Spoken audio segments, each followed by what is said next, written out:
Assalamualaikum warahmatullahi wabarakatuh. Perkenalkan, nama saya Indah Munara, NPM 18040200019. Di sini saya akan menjelaskan tentang materi otoritas moneter dan otoritas jasa keuangan.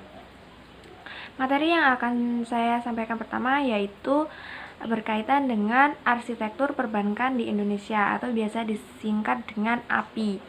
Arsitektur perbankan di Indonesia merupakan suatu kerangka yang bersifat menyeluruh dan memberikan arah, bentuk, dan tatanan industri perbankan untuk rentang waktu 5-10 tahun ke depan, yang berlandaskan pada visi untuk mencapai suatu sistem perbankan yang sehat, kuat, dan efisien guna menciptakan kestabilan sistem keuangan dalam rangka membantu mendorong pertumbuhan ekonomi nasional. Selanjutnya yaitu fungsi dan tujuan arsitektur perbankan di Indonesia.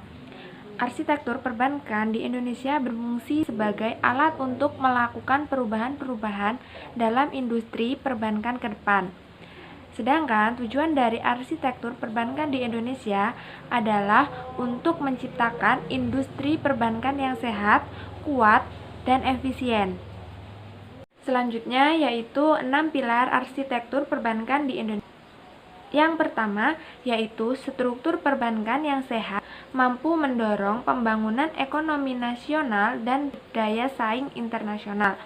Kemudian yang kedua yaitu sistem pengaturan yang efektif dan mampu mengantisipasi perkembangan pasar keuangan domestik dan internasional. Yang ketiga yaitu sistem pengawasan yang independen. Yang keempat yaitu si internal industri perbankan, dan yang kelima penciptaan dan penguatan infrastruktur pendukung industri perbankan. Yang terakhir yang keenam yaitu mewujudkan perlindungan dan pemberdayaan nasabah.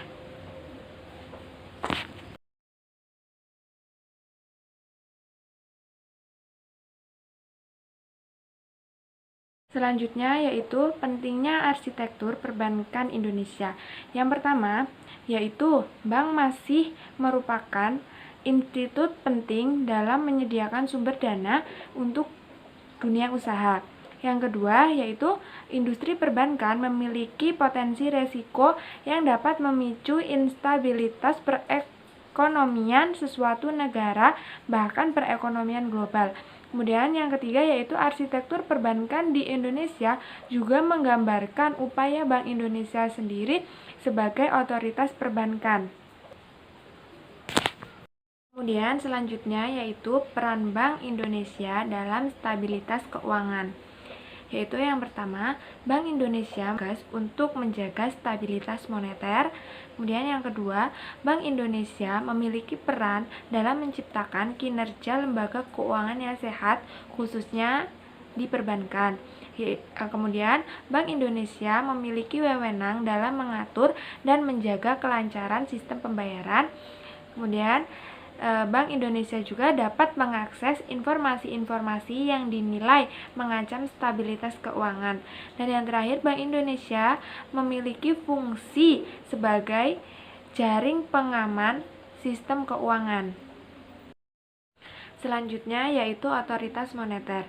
Sistem moneter Indonesia terdiri atas otoritas moneter dan Bank Pencipta Uang Giral. Otoritas moneter Indonesia berada pada Indonesia yang berfungsi sebagai bank sentral dan lender of. Bank Indonesia sebagai bank sentral mempunyai wewenang mengeluarkan alat pembayaran rupiah yang sah, merumuskan dan melaksanakan kebijakan moneter, mengatur dan menjaga kelancaran sistem pembayaran, dan mengatur serta mengawasi perbankan. Fungsi pokok sistem moneter ini adalah menyelenggarakan mekanisme lalu lintas pembayaran yang efisien, melakukan fungsi intermediasi antara unit defisit dan unit surplus, dan menjaga stabilitas tingkat bunga oleh otoritas moneter. Fungsi-fungsi tersebut merupakan satu kesatuan. Di samping itu, otoritas moneter mengeluarkan dan logam. menciptakan primer, mengawasi sistem moneter, dan mengelola cadangan devisa. Selanjutnya yaitu Otoritas Jasa Keuangan. Pengertian Otoritas Jasa Keuangan adalah suatu lembaga yang independen dan bebas dari campur tangan pihak lain, yang memiliki fungsi, tugas, dan wewenang dalam pengaturan, pengawasan, pemeriksaan, dan penyidikan. Selanjutnya yaitu visi, misi, dan tujuan Otoritas Jasa Keuangan. Yang pertama yaitu visi dari OJK, yaitu menjadi lembaga pengawasan industri keuangan yang terpercaya, melindungi kepentingan konsumen dan masyarakat, dan mewujudkan industri jasa keuangan menjadi pilar perekonomian nasional, berdaya saing global, serta dapat mewujudkan kesejahteraan umum. Yang selanjutnya yaitu misi itu, yang pertama, mewujudkan terselenggaranya seluruh kegiatan di dalam semua sektor keuangan secara teratur, adil, transparan, dan akuntabel. Yang kedua, yaitu mewujudkan sistem keuangan yang tumbuh secara dan stabil. Kemudian yang ketiga, melindungi kepentingan konsumen dan masyarakat. Selanjutnya yaitu tujuan OJK. Yang pertama yaitu terselenggara secara teratur, adil, transparan, dan akuntabel. Yang kedua yaitu mampu mewujudkan sistem keuangan yang tumbuh secara berkelanjutan dan stabil, dan yang ketiga yaitu mampu melindungi kepentingan konsumen dan masyarakat.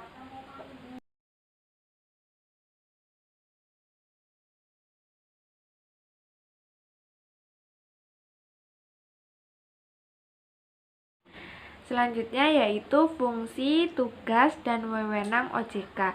Yang pertama yaitu apa sih fungsi OJK? Fungsi OJK yaitu menyelenggarakan sistem pengaturan dan pengawasan yang terhadap keseluruhan kegiatan di dalam sektor jasa keuangan. Kemudian tugas dari OJK yaitu melaksanakan tugas pengaturan dan pengawasan kegiatan jasa keuangan. Kemudian yang ketiga yaitu wewenang. Wewenang OJK yaitu yang pertama dari tugas pengaturan dan dari tugas pengawasan. Selanjutnya yaitu ruang lingkup pengaturan dari Otoritas Jasa Keuangan, yaitu terdapat pada Undang-Undang Otoritas Jasa Keuangan. Pada dasarnya memuat ketentuan tentang organisasi dan tata kelola dari lembaga yang memiliki otoritas pengaturan dan pengawasan terhadap sektor otoritas jasa keuangan.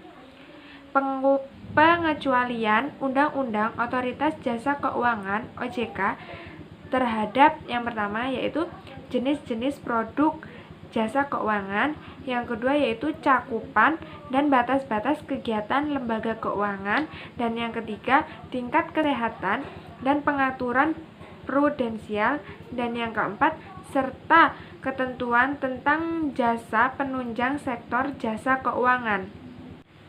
Selanjutnya yaitu kegiatan Otoritas Jasa Keuangan. Yang pertama yaitu kegiatan jasa keuangan di sektor perbankan, dan yang kedua yaitu kegiatan jasa keuangan di sektor pasar modal, dan yang ketiga yaitu kegiatan jasa keuangan di sektor perasuransian, dana pensiun, lembaga pembiayaan, dan lembaga jasa keuangan lainnya. Selanjutnya yaitu penilaian kesehatan bank.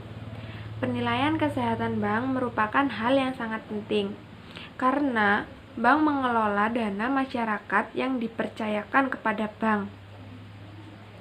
Masyarakat pemilik dana bisa saja menarik dana yang dimilikinya setiap saat, dan bank harus siap mengembalikan dana yang dipakainya jika ingin tetap mendapatkan kepercayaan dari masyarakat. Penilaian untuk menentukan kondisi suatu bank biasanya menggunakan berbagai alat ukur. Salah satu alat ukur yang utama digunakan dikenal dengan nama CAMELS.